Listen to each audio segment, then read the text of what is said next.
अंजुम रफ़ीक साहब, आप इस्लाम आबाद से सवाल करते हैं, एक शख्स पर गुस्ल फ़र्ज़ था, उसने गुस्ल किया और उसने नमाज भी पढ़ ली।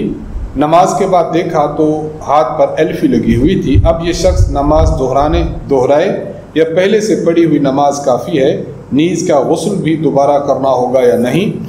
ये बात वजाहत के साथ समझ लीजिए कि अगर गुस्ल करने के बाद उसने देखा कि उसके हाथ पर एल्फी लगी है, तो इसका माना ये हुआ कि उसका वो हाथ का वो हिस्सा जहाँ पर एल्फी लगी है उस पर पानी नहीं लगा।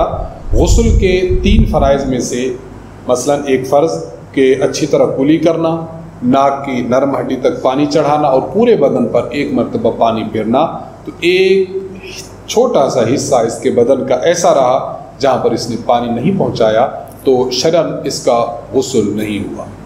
अब इसने जो बाद में नमाज़ पढ़ी है तो ये नमाज भी शरअन नहीं हुई, इस नमाज को दोहराना वाजिब है। और जहाँ तक आपने पूछा कि उसको गुस्ल भी दोबारा करना पड़ेगा या नहीं, तो गुस्ल पूरा तो दोबारा नहीं करना पड़ेगा, अलबत्ता यह है कि उसको चाहिए कि एल्फी रिमूव करे। एल्फी रिमूव करने के बाद फिर इसी जगह को धो लेना काफ़ी होगा, पूरा गुस्ल करना ज़रूरी नहीं होगा। तो दोनों मसलों की वजाहत मैंने अर्ज़ कर दी है।